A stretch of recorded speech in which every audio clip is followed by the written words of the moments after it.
Hello. I'd like to discuss something really important among the Overwatch community. I actually had this idea in mind for several months and made some posts about it on other YouTubers' comments section. I also tried to post it on the Overwatch forums, but as I thought it never got any attention. So, before I get to the spicy parts, I'd like to have a talk on why is Overwatch falling step by step even after the Torbjorn rework. What Overwatch is doing is, as I call it, a balance rework, instead of a game rework. Game equals fun. It always has been like that. So now, what do you think Overwatch did wrong? As you thought. It's the balance itself. It's not fun.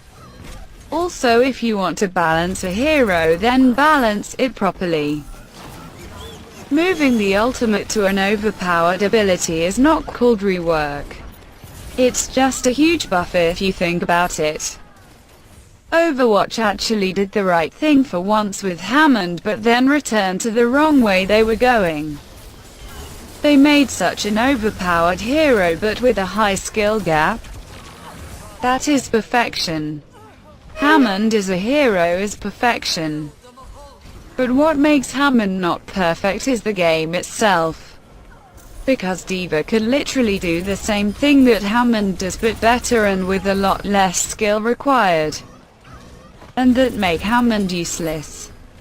That's what some heroes in the game are useless and are considered troll picks. Which gets us to the second part. The balancing itself.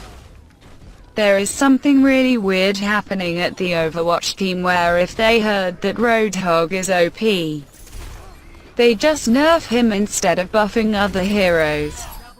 Which also means Roadhog's fun potential is also nerfed too.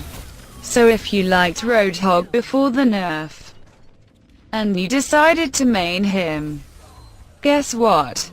It was pointless. You won't have fun after the nerf. A perfect example of that is you know who? Mercy. Now don't start screaming at me saying I'm a Mercy nerd. Because I actually hate the existence of that old witch. But I can't deny that the one who is really hurt here are the Mercy mains army. Don't get me wrong, Mercy is not bad as a pick. But what's the point of playing a good hero, but yet so boring and makes you want to puke after every loss? Mercy went literally from 5 instant reses to 1 slow, fairly stoppable, stupid way too rewarding res. Understand my point? Now to get to the actual topic, I'm just gonna point something out. That point is way too important that it needs 10 other videos to discuss, but I'm gonna summarize it here. So hear me out. Please Bastion rework. And now for the actual topic of this video. My own idea that would fix Overwatch overall as a game.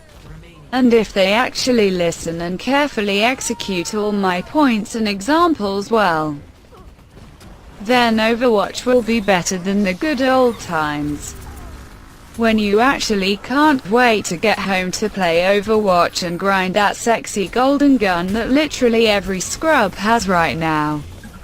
And that is gameplay customization. What do I mean? I mean you can customize how you want to play your hero so you can make him viable in every situation possible without changing your best hero to a boring meta hero just to win. So, what I liked about Overwatch before is how every hero has its own role that no one can do.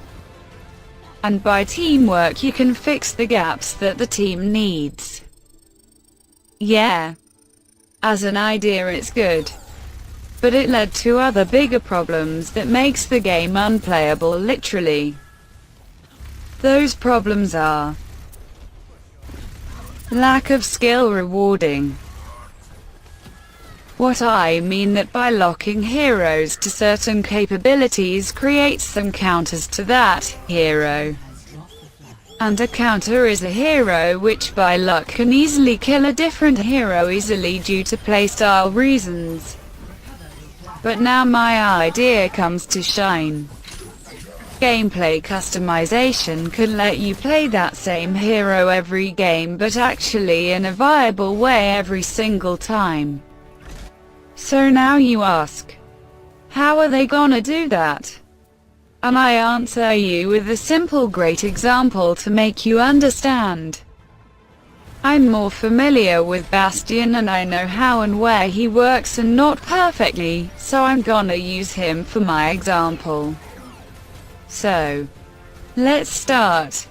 Let's say Bastion has 5 abilities: turret form, self-repair, drone mode, parachute jump, and lastly information steal. I'm gonna explain every single ability so we can be clear. Turret form and self-repair are the same, but they can consider letting Bastion shoot and repair at the same time to make him more viable. But still it's not really needed. Next, drone mode lets Bastion turn into a drone and fly with no gun. But they can add a bomb mechanic where he slips bombs while flying. Next is parachute jump. It lets Bastion jump vertically into the sky and unleash his parachute. But while in air he can use other abilities, so keep that in mind.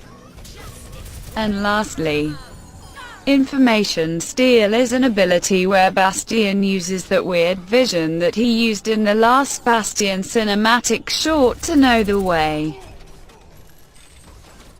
But he uses it to let you know the information if a single enemy target, like its location and the ultimate percentage.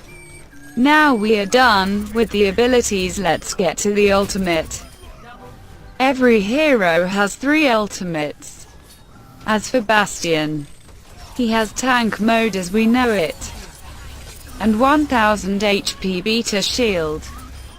And lastly 75% ironclad is an ultimate. And now, as for how will it work gameplay wise, every hero will only get to pick 3 abilities and 1 ultimate. And the one who chooses is the player himself. So let's say I'm gonna pick self-repairing turret mode and parachute jump as the abilities and the 1000 HP beta shield for an ultimate. Now I can play Bastion like a high-skilled flanker. I will use the parachute jump to go high in the air. And then mid-air I'll use turret mode to be able to move. And then congrats, Bastion can somehow work on attack points most of the games. As for the ultimate, I can also use it mid-air since I will be visible to all the enemy team.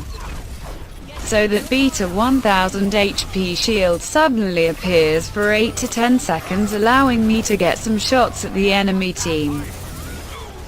That is my really hard thought idea to make every single hero viable without nerfing heroes to the point they are no fun. And without buffing heroes to the point that they are OP, then nerfing them to be less fun than before, which sucks. I hope you had fun and please tell me what you think about this idea. I have more, but this is enough for a game that I don't play anymore and still try hard to make it return to the Overwatch I liked before.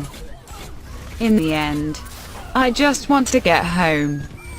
Excited to play Overwatch like the good first year it had.